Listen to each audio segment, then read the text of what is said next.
Workplus, in partnership with SoftwareNI, were delighted to be one of the 6 proposals that was awarded funding through the Department of Economy Apprenticeship Inclusion Challenge Fund.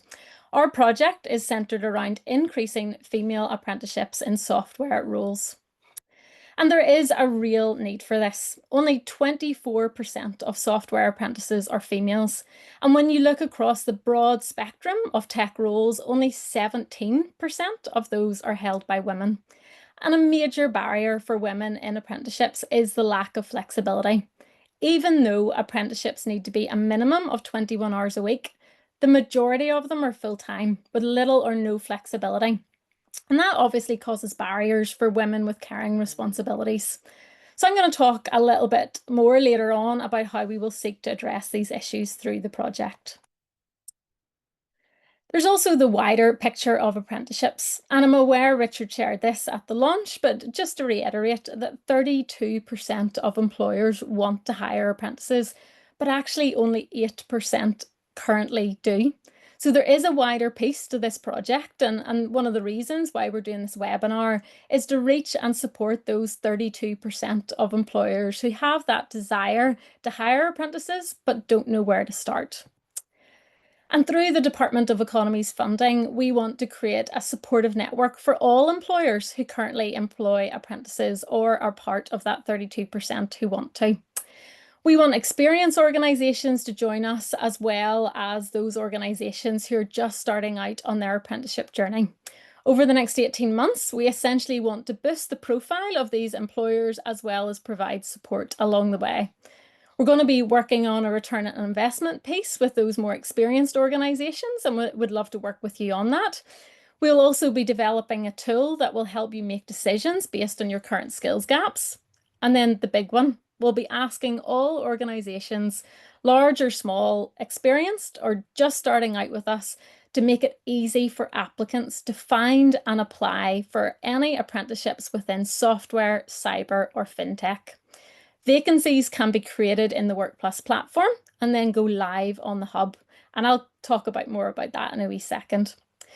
We will also be adding to our help centre within the Workplus platform, adding step-by-step employer guides on recruitment and onboarding, sharing best practice from experienced HR professionals, as well as diversity and inclusion support.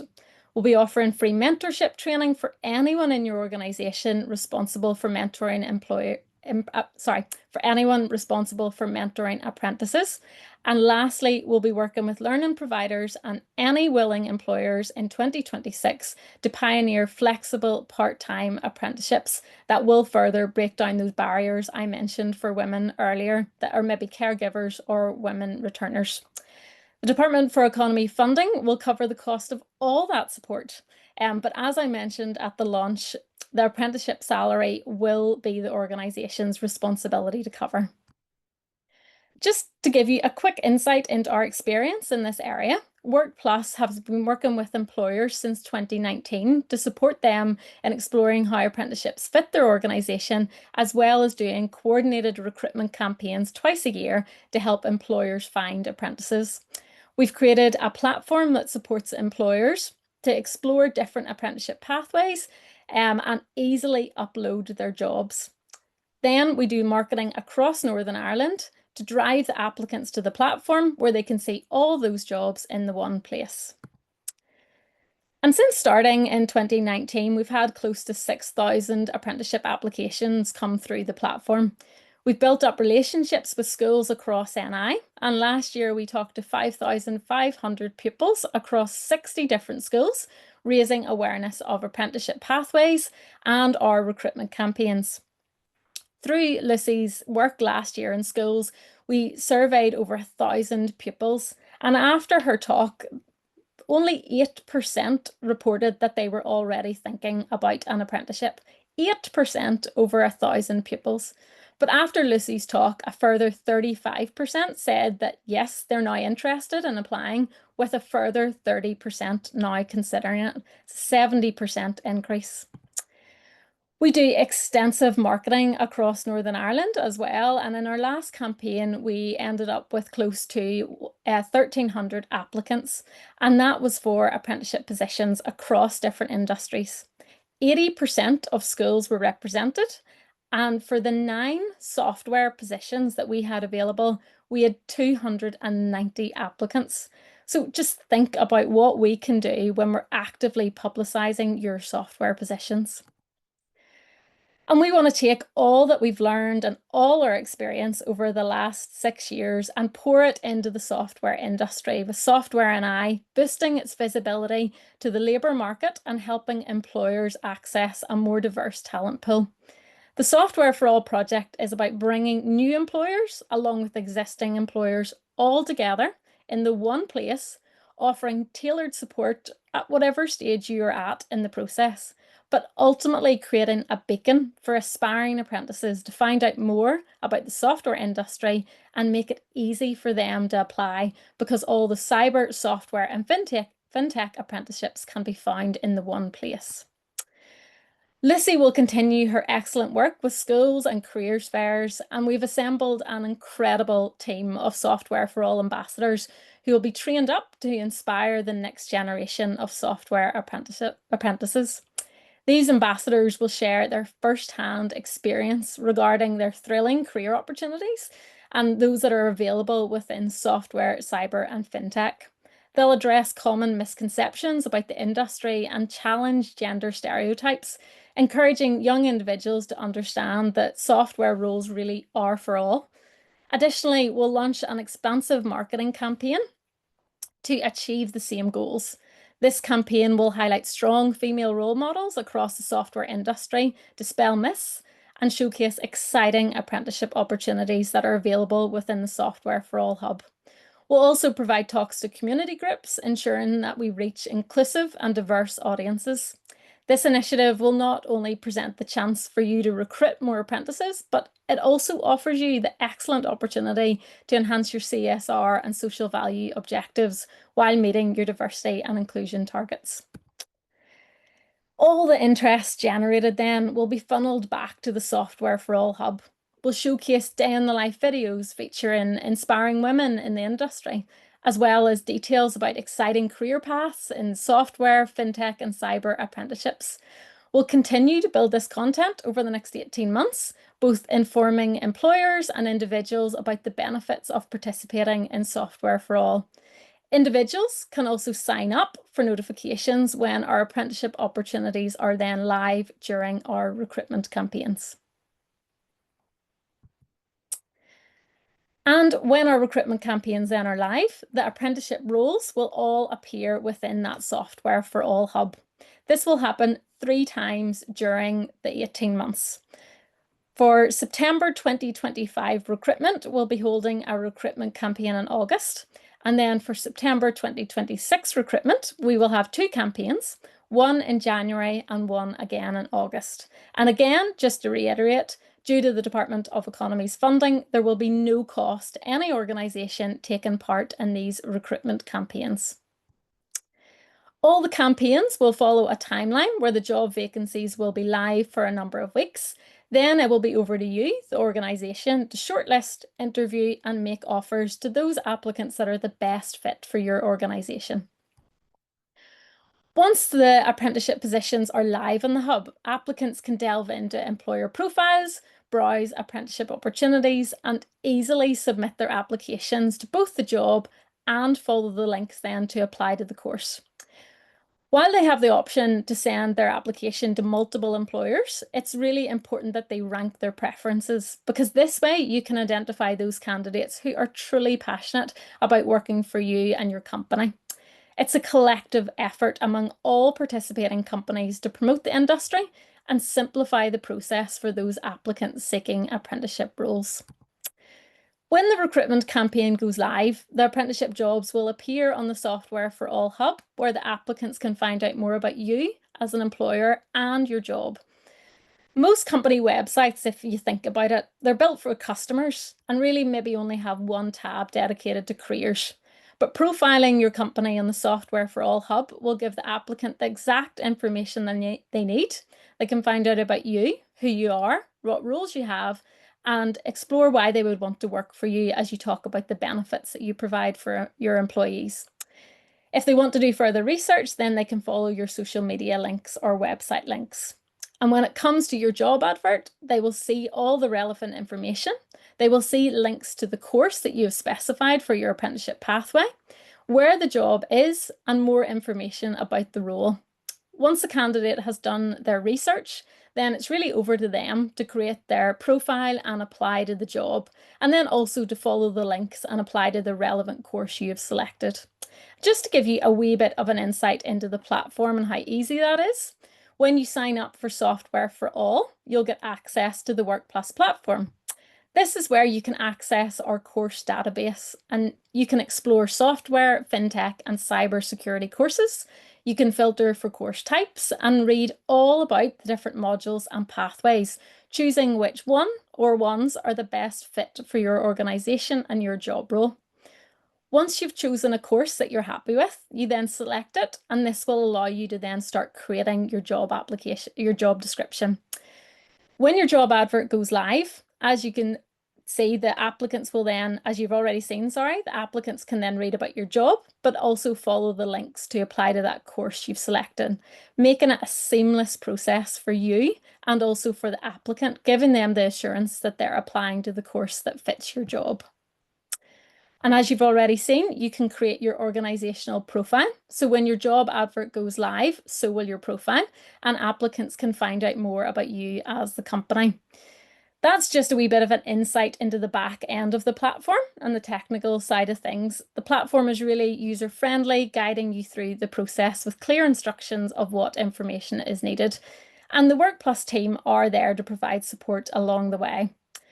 Within the platform, you can get access to our help center, which has got lots of helpful articles and links. And as mentioned, we will be adding to this as we go along the project with inclusion and diversity support, with skills analysis tools, and so on, all shaped by HR professionals.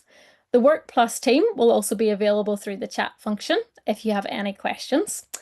An instrumental member to that team is Lissy, who I am going to talk to now. I'm just going to stop sharing my screen and welcome Lissy. So Lissy, thank you so much for joining us today. Do you want to give a little bit of an insight into your role and the support you provide within Workplus? Yeah, thanks so much, Ruth. Really great to be with you all this afternoon.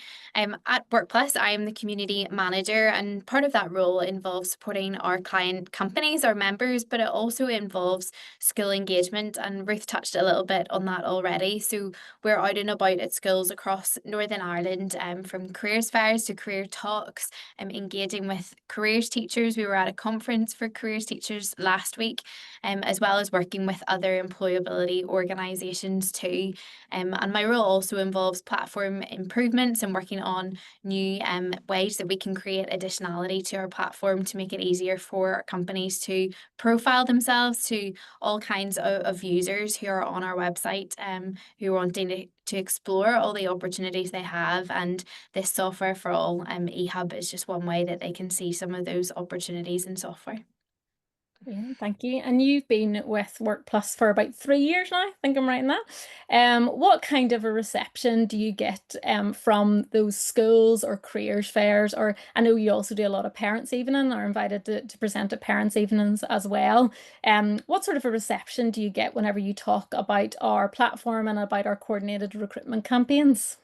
I mentioned there that I was just at NISCA, which is a careers teachers and advisors conference last week, and it was so refreshing to hear that careers teachers were saying to us, a couple of them actually as well, were saying Workplus is just what we needed. They were so relieved to have one place to direct students to, instead of having to send out individual emails for all the different companies that are reaching out to them with their individual application process for their apprenticeships. But for them as careers teachers to send out to students one place with really clear dates of when applications open and when applications close, as well as support webinars for the application process and support webinars webinars for the interview process, and to have all of that managed within clear time frame in a coordinated way is such a relief to careers teachers. They get bombarded with emails. Careers advisors are having to keep on top of all kinds of sectors, whether they're skills growth sectors or whether they're just areas that their students are interested in. And for them to know for apprenticeships, students should apply to Workplus, go to one place to see opportunities, and particularly to have a focus on the software sector through this project is just so useful for them, instead of bombarding students with multiple emails that get missed, that maybe don't even get opened by students who aren't used to email, but they're able to think about and focus on those key opportunities that they're interested in, and clearly see employer profiles of what organisations that they hadn't heard of before are doing, instead of just seeing a job opportunity with a name that maybe they know somebody who works there. So it's a brilliant way to profile your organisation, and it's definitely making it easier for careers teachers. Yeah, and you mentioned there the word relief. We did a parents' careers fair last year, and I just remember whenever I told them about the fact that they can see the course and apply to the course, and the fact that there's the job, and that's the course linked to the jobs.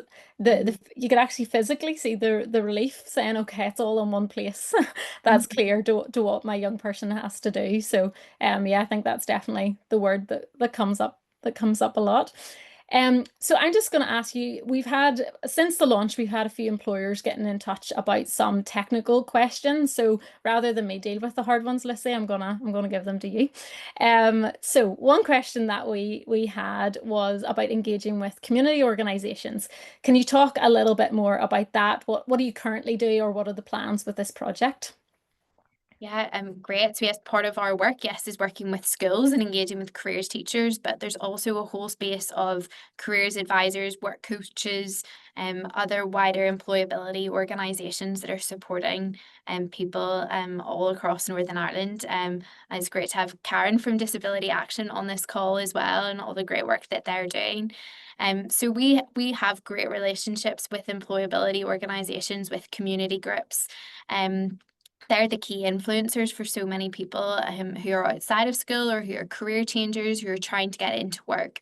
And it's great to work with them as they then get information about Workplus and the different campaigns that we run, to then think about the particular clients that they're working with and how they're able to send that information on to them. So that they're the key influencers for so many. And it's great to continue those relationships to ensure that word gets out, that we're saving time for applicants as well as the influencers and advisors, that we're not taking up lots of time or adding to really difficult, lengthy application processes for people who are connected to those groups, but that we're removing some of those barriers and making it easier for them to ensure that as employers you receive great wide talent pool full of diverse applicants from all kinds of parts of Northern Ireland. And yeah, through some of our work as well, we've been running webinars. I mentioned earlier about those webinars to help people with the application process on Workplus, as well as webinars to help with the interview process. And that's something that's great to have those community groups and organisations feed into, to ensure that we're covering everything that we can, making sure that those opportunities are as accessible as they can be, and that we're connecting lots of people with your opportunities. Great. And then we had another question, slightly different topic, but it's along the lines of learning providers, and someone wanted to know, is there only certain ones on the platform available to link to their job opportunities? It's a good question. And I know we've got a few learning providers on this webinar as well, so it's great to have you with us. There on our platform, Ruth, you did a brilliant walkthrough of the platform and the courses that companies can explore. That includes an exhaustive list of all the different software, fintech, and cyber courses that you're able to explore. We're the only place where you can see all the different colleges, all the universities, the providers of those courses, and you can see which is a good match for your vacancy, which is the best pathway, maybe considering those modules that fit your organization best. Or maybe it's more practical factors such as the location of the training provider, where they're maybe going 1 day a week typically for the particular applicant, to make sure that they are able to get to their learning, to work towards their qualification, and maybe they can do that at their local college if you're based elsewhere and they're happy commuting to work. Great. And then just on that, some of the employers that maybe have never hired an apprentice before in the past, have maybe never linked with the learning provider. Obviously, they can see the course information, but how do you coordinate with learning providers maybe once that employer has decided, yes, I'm definitely going to recruit for an apprentice and this is the course that I've chosen? Great. Yeah. So on the Explore courses section, you'll see the module information, but you'll also see contact information for the point of contact, whether that's the course director or whether it's the member of staff within that provider that oversees apprenticeships or that particular sector. So the contact information is there, but we can also make an introduction for you on your behalf to that particular training provider that you're interested in having an apprentice on their pathway. And that means that you'll be in touch with the training provider as the employer to make sure that you're aware of any employer requirements. There's also a tripartite agreement that'll need signed between the employer, the training provider, and the apprentice. And that just ensures that everything's running the way it is and that there's the right support in place for the apprentice too, because the right line manager and mentor and maybe a buddy as well for the apprentice internally. That's all key to the success of the apprentice. And so you'll work together with the training provider to ensure that your apprentice is growing and developing, is being invested in within your organization, and the learning provider's there to support, and we can help make that introduction to the right person and get things moving quickly. Great, thanks. And yeah, a big thanks to the learning providers who have got in touch with us that have pathways available in software, cyber, and fintech, and are delighted to be working with us to promote these.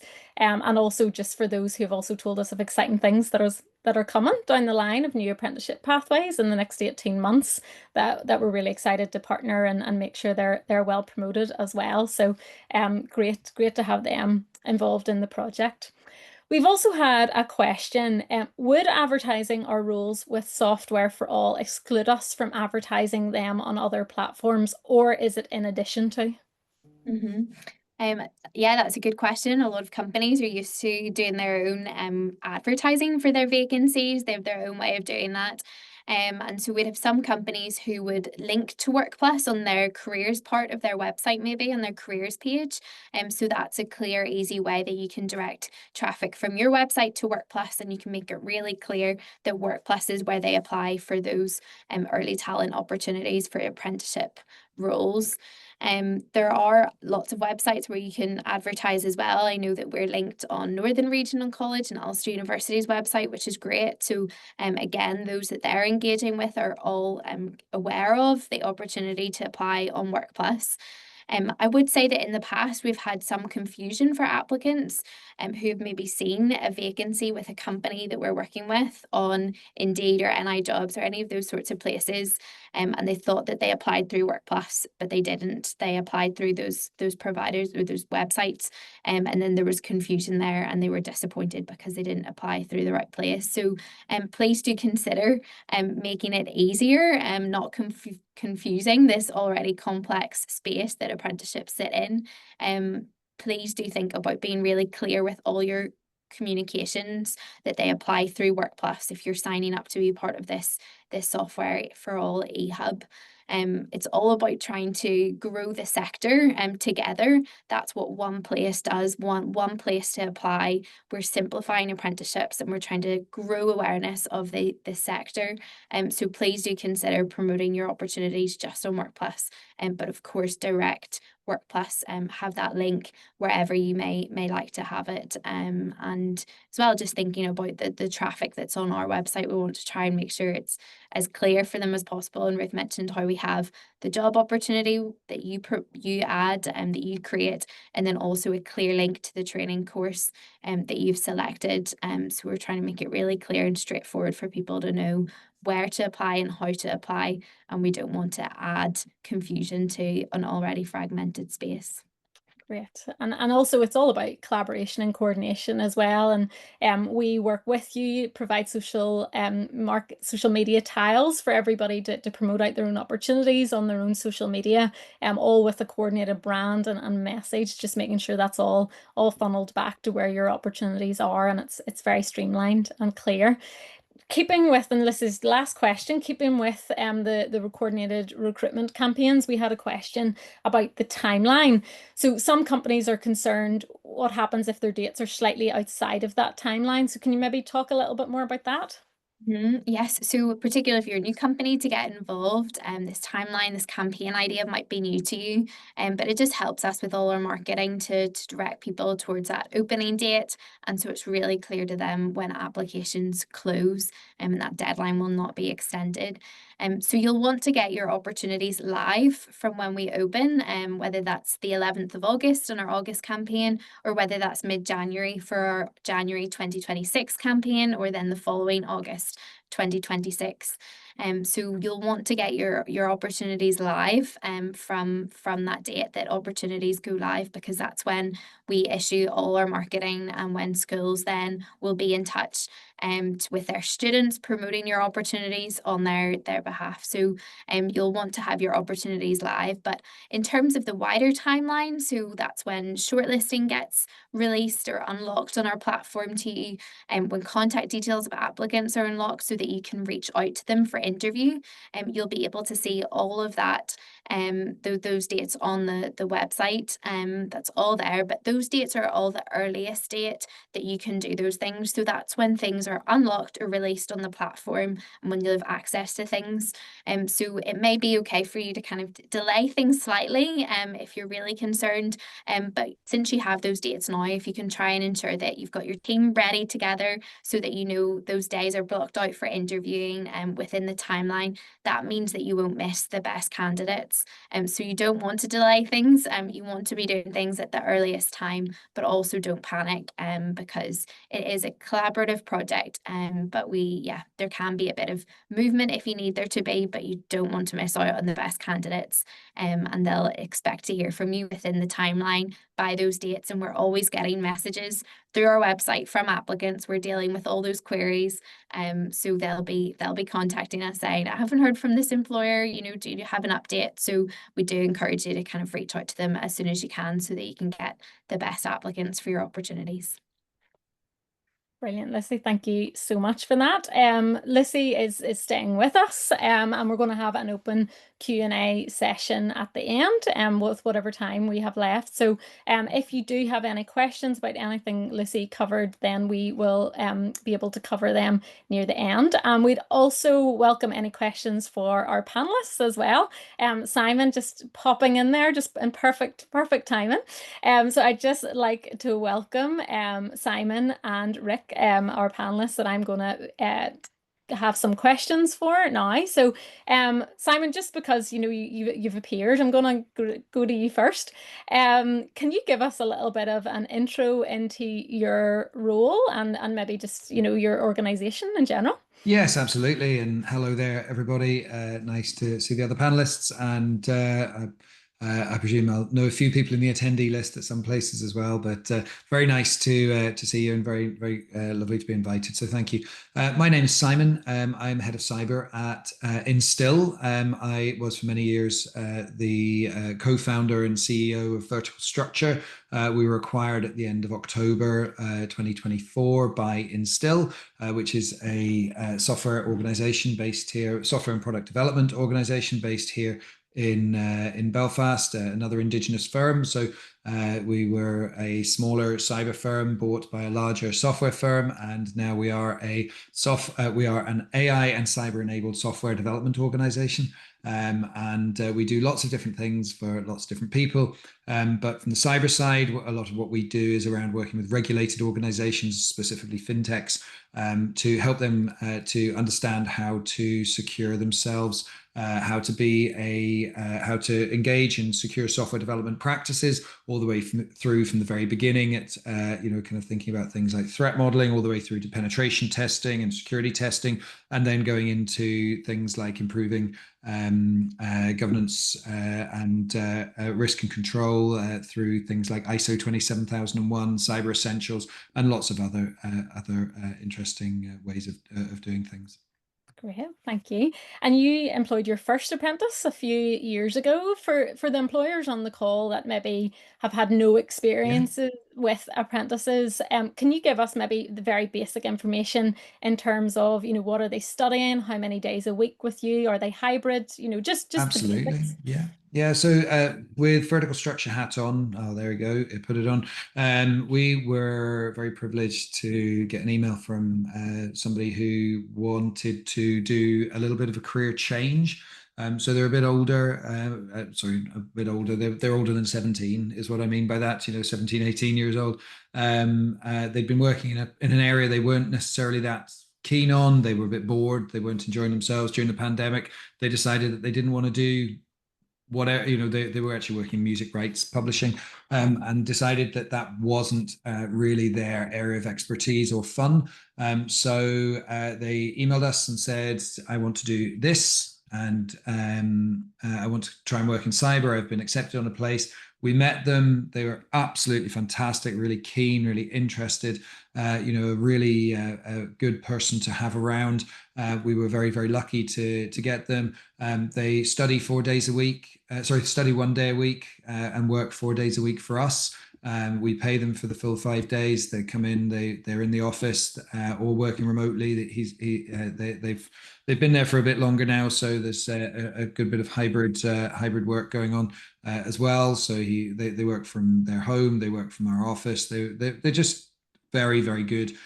They're client facing. They are a very, very good person to have around, and we know that they've got some fantastic skills. We get some brilliant things back from them, including they go to college and they learn about stuff on 1 day a week, and they come back and teach us what the current cool stuff going on is. We teach them lots of stuff about what we see is going on, and then they take that back to college and they ask their lecturers awkward questions about what's going on. And but one of the things that we see is that the courses tend to be updated fairly regularly with input from industry, and we get lots of kind of good quality feedback from the apprentices that we've taken on board. Great. And then before I leave you and go to Rick for a wee minute, as a Cyber First Schools ambassador, and you're also the chair of the steering committee, you're clearly passionate about growing this industry. So why do you think it's important for companies to collaborate with initiatives like Software for All? So it just makes sense. I don't see any reason why you wouldn't want to get lots of interesting different people in. I've used this phrase already once today, but cybersecurity is a team sport, and it's not one of the things that you can necessarily you can just do on your own, or with a certain demographic of people, or with a certain set of people. It's got to be everything. It's a whole wide selection of people doing lots of whole wide selection of things, and therefore we need to be getting some interesting new young people into this industry. And the attackers the bad actors we're working against are not middle-aged men like myself. In many cases, they are, people from different backgrounds with different ways of thinking, with different things going on. And that's what we've got to use to defend as well. So, we want people who think slightly differently, who understand how these organizations are being attacked, and then come up with creative solutions. So I think it makes absolute sense that we're getting people into this industry who wouldn't necessarily have got into it before. So it makes perfect sense to me to get these to collaborate with organizations like yourselves to get people into this world. Great, thank you so much. Rick, gonna pass over to you for a few questions. Thank you, Rick, for joining us. Can you just give us a wee bit of an intro into you and your role in your organization as well, please? Yeah, sure. And yeah, first of all, same as Simon, thanks very much for having me on the panel. Great to come and share some of our experiences working with yourselves. So yeah, I'm Rick Hassard. My background's in software engineering. I'm currently the director of engineering for a company here in Belfast called Idox. Idox is a GB headquartered software development company. We have about 600 people in total, offices in the UK, France, India, and America. And here in Northern Ireland, we have a team of around 50, 3 different disciplines, but our software engineering function is about 35. I was part of an organization called Tascomi, acquired by Idox back in 2019, and that team pretty much is the team that exists here in Belfast today as the software engineering company. And we provide software to lots of different industries, primarily regulatory focused industries like local government and health and assets and different things. And our most recent focus is on geospatial. So we do a lot of data and geospatial work and a lot of AI work that's coming through that geospatial division. So very passionate, continue to be very passionate about growing the team here in Belfast. We've been hiring juniors for years and we want to continue to do that. And that's why this is of massive benefit. Great. And I know you've been working with us for a few years now. Can you tell us a little bit about your current apprentices that you have? Again, similar to Simon, the basic information maybe for those employers who are new to the process. Yeah, sure. And we focus very much on the software development courses, and that's what we're targeting. We have decided to look in the next years at a few other ones around cloud computing and thinking about platform as well. So we'll be focusing on that. Very similar setup to Simon. We have 4 days a week in working with the team, and then 1 day in university. And we decided to take an office back at the beginning of last year in Belfast. We previously had an office in Hillsborough, but during COVID, that sort of fell into disrepair, and we decided just to go fully remote. We decided to go back and pick up an office in Belfast primarily for the junior team. We felt that it was really important that they had the team being together, coming together on a regular basis, collaborating together, so they could build not just their skills that they contribute to us, but we could build up their soft skills. So that's a hybrid approach. So all of our apprentices will work in a hybrid way, and there's plenty of flexibility. We'll work with them on what best works for them, and then they'll have a some time in the office, and then obviously they do their course for 1 day a week. And then we rotate the rest of the team through that week. So the rest of the team, the mids and the seniors and our principal engineers, will do less time in the office, but they'll rotate through. And the big focus on that is so that we can give time and energy and resource to the junior team as we grow them. Brilliant. And staying along the lines of collaboration, then Idox has taken part in some of our coordinated recruitment campaigns through Workplus in the past over the last few years. What have you found the benefits of that kind of collaboration compared to recruiting apprentices independently? Yeah, sure. Like I've been part of this team for 20 years, bizarrely, and we've recruited juniors, apprentices, placements, grads ourselves throughout all of that time. We're very fortunate that we create pathways for people. The majority of the senior team here in Belfast came through those sorts of pathways. So we've always been reasonably successful at being able to get people and hire people. But apprentices has always been a little bit of a challenge. We've had some over the years, but it's difficult to get access. So I think the big thing for me, as you say yourselves, you join the dots. It's very much about the access to those apprentices. You've pretty much done all the hard work. You've gone out into the schools. You've done all the things we would have done previously. But not only have you done that, you're also then, by the time we're speaking to the apprentices, they know what it's all about. They have been educated by yourselves on what apprenticeship looks like, what it's going to be like working in industry. They know a lot about the company. You've done a lot of that push within the apprentices to what's coming next. So for us, that allows us to be able to trust the people that are put in front of us when we sit down for that first time and interview and speak to the apprentices. We just know that you've done a huge amount of work and they're going to be good people. And so we can target and focus on the questions we want to ask. Are they a fit for our culture? Will they enjoy working with us? It just really helps. But also then the initiatives like software for all. Working with SoftwareNI and working with Workplus means that we want to encourage, we want to see this industry grow, and we want to see more women in the industry, and we want to see more diversity of candidates coming to us. And that would be difficult for us to put all of that, all of that energy in. So there's just a coordination that both of your organizations bring. And so back to Simon's point, it's just a bit of a no-brainer. And yeah, we're continuing to hire, and we've hired this year again, and we'll look to hire again next year with yourselves. Brilliant. Thank you so much. I'm just gonna bring Simon in here. I've some results from our survey from the launch. So I suppose I really want to ask and talk to you both about some of those challenges that employers have identified as barriers to taking on apprentices. So I'll give you a couple each. So Simon, first one for you, 44% of employers said that a barrier to them hiring apprentices is limited internal resources, e.g. staff, mentors. So from your experience then, what is involved in setting up the right environment for an apprentice? And I suppose I'm really asking, is it a major task or is it more manageable than maybe people think? Well, it's definitely manageable. It's not, and actually what I would say is that you're one of the things we didn't do, but I've learned from the lovely people at Instill, you're better off taking more than one person on board, and going with a pair, or even more. I know from Instill's perspective, they took on 2 or 3, if maybe not 4 apprentices at one point. They took on a fair few, and it's wonderful when. And I was speaking to one of the chaps who was part of that, and he said that one of the best things was having somebody to talk to while you were learning this stuff. To have an ear to the ground, somebody to bounce ideas off, that sort of thing. And actually that can save you an awful lot of time and energy, because they can work together to come up with a solution to a problem, as opposed to just coming up to you and saying, I've got a problem I need help with, or something like that. You get that kind of backwards and forwards. So no, I mean, yes, there is going to always be some training required, but when they're going to need training as well.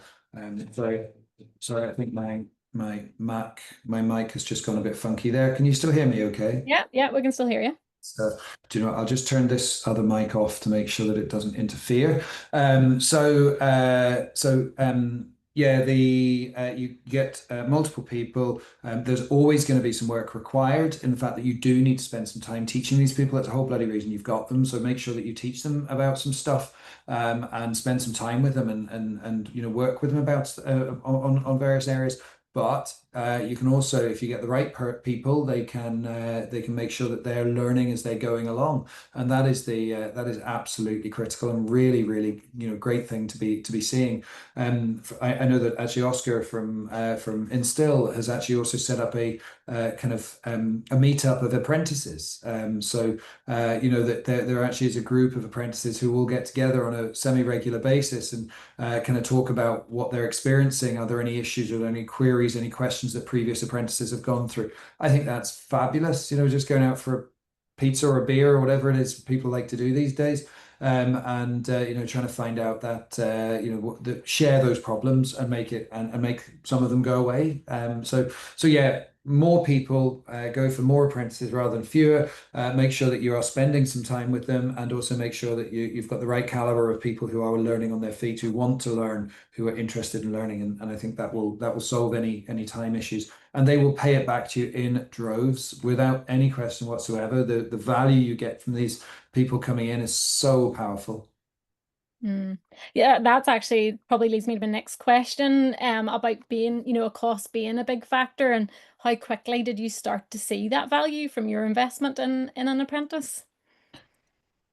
I think we see pretty quickly. I mean, what we've tended to use apprentices for at the beginning of their journey is kind of to help to take away some of the work that an experienced penetration tester would be doing, and then what they're trying to do is, for instance, to run some scans, or to run some kind of the underlying stuff, and then reporting back to the penetration testers and saying, well, this is what I've done. What do you think? These are the scans, these are the results, here we go. And then you get that review process, You get questions being asked. You sometimes find out people have made mistakes. That's fine. You learn from it and you do it better again. So I mean, we pretty quickly, as long as they can use a machine, as long as they can open it, to open a keyboard up and start tapping away and following some instructions and learning how to do things, then you get return back very, very quickly from them.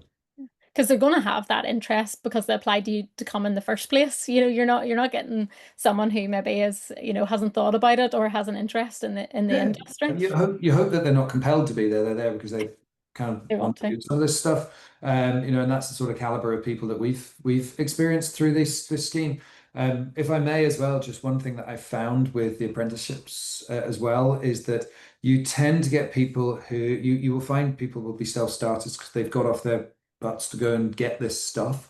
You also find that they are they come out of apprenticeships with 5 years worth of work experience and a degree, as opposed to just a degree. You also find that they don't have £30,000 worth of student loans plus whatever the other bits are. So that means that they don't just need to take that first next high pay, job that pays them an extra couple of £1,000s. They don't just need to jump ship and go for the boring job because it pays slightly more. They can stick around and you can grow your salaries and all of that sort of stuff together. So I think those are all really important facts about the apprenticeship schemes. Great, thank you, Simon. And Rick, I suppose just back to that initial question, based on your experience, was it a big job to create a supportive environment for apprentices, or for those employers who maybe are doing it for the first time? What would you say are the absolute key things to have in place? Yeah, like it certainly wasn't particularly tricky for us because of the history of how we've grown the team. But I can understand that doing it for the first time can be a challenge. But I think I think Lucy mentioned it, around the support network, the buddy system, how when they come into the team they feel welcomed. Like we have a culture where everyone is very supportive of everyone within the team. So someone new coming in, regardless of what stage they're at, feels that they have everyone within the team able to support them and they can ask a question. I make sure that I have regular one-to-ones with the apprentices. There's no barrier to things like that. So everyone feels when they come in that they're very supportive. That we were really intentional about making sure that, and it actually helped some of the other people in the team to grow as well. We were intentional about having engineering managers who were directly responsible for the junior team. We bring in multiple people a year, so it's not just one apprentice on their own. There's placements, graduates, and all the rest of it. So Esther in our team was the engineering manager for this team for a long time. She's now recently been promoted. And now Rebecca Ferris has come in to take on that role as an engineering manager in our team for them. So we're also seeing that not only can they build a pathway into the business for the apprentices, we have programs of training. We make sure that they're well supported with lots of different activities just to have internal learning as well as in their course. We're also seeing other people benefiting within the team and having their own growth pathways, which is really exciting. But yeah, like all of the points that have been mentioned already, is we see people coming in the apprentice scheme as self-starters, totally self-motivated, already having a desire and a want to come in and impact. And within we talk about, the learning and the productivity crossover there. We know when we accept the fact that there's a period of learning, and at some point the productivity will overtake that period of learning. But with our experience with apprentices, they're coming to us really quickly and saying, I've seen this in your team. I'd like to work on that. I have a real passion for, one guy at the minute, a real passion for mobile development. I want to get more into that. So I've seen, and my experience is certainly without, and be careful I said, I'm not meaning to run down from a placement. Anyone comes in on placement, but our experience as apprentices are really banging on our door very, very quickly saying we want more. We want to contribute more. We want to add more and more value. And that's been incredible. So it's, yeah, my statement on it would be, yeah, you need to find space to do it, absolutely, and that can be a challenge, but the value you'll get back very, very quickly will overtake that. Brilliant, thank you. And we do get that message a lot from our employers, so thanks for reiterating that. And then lastly, Rick, another barrier was lack of senior leadership buy-in. So I know you're in a senior leadership role, but did it take much convincing for you to invest in apprenticeships? And I suppose then what advice would you have for others who are maybe trying here to try to get their leadership team on board? Yeah, like it's tricky. I think it's probably becoming more challenging. I think in our industry there's a lot of more with less, and a sense that some of the more some of the roles that we would maybe have given juniors over the years is something that can be taken away, and everyone's looking for multi-skilled hires and all the rest of it. So there's definitely a barrier to speaking to leadership teams about the value. But from one point, we need to be, as leaders, we need to be really clear that we need to protect these roles. There's a real need to make sure that we have a pipeline of talent coming into this industry. You know, SoftwareNI want to double the size of the industry. We can't do that if we're not bringing more and more people in. So we need to appeal to our organizations and our leadership teams about our responsibility to the industry, the fact that we need these positions, we need to bring these juniors in. But then on the flip side, I think a balanced team is really good, you know, and the knowledge that comes in from the colleges, the stuff that the apprentices are learning from their courses, and then the stuff then that we can feed back into the colleges is fantastic. But having that balanced team of seniors, mids, juniors, a diverse, well-coordinated team, all working together to achieve a goal that we're setting them within our company it's critical. And I think if you're unbalanced, if you're heavy in one area, I don't think you quite get that same dynamic. So yeah, it definitely takes a bit of conversation. It takes a bit of convincing. But again, time's the great thing. Once it's working and once the team's working really well and being productive, it's a really straightforward one. And I know there is a Q&A, but anyone on the panel or anyone participating who wants to reach out to me to hear my experience directly, I'm more than welcome, more than happy to speak to them. Yeah. Fantastic. Thank you both so much. Neil, I know I promised I wouldn't come to you, but maybe just if before we close up, we are still have the Q&A panel open, so please do. We may not get to questions before we finish, but pop them in there and we'll get in touch and answer any with follow-up emails after. So just before I share the QR code to sign up, Neil, have you got anything you want to add? Maybe any advice you have for any employers sitting on the fence? Maybe they're thinking about getting involved and aren't sure whether or not to go for it? Well, that's a good question. I think it's been summed up beautifully between the four of you and the video. I would say, having spoken to in the hundreds now of companies in the last 6 to 8 months, I do see a number of recurring themes and patterns.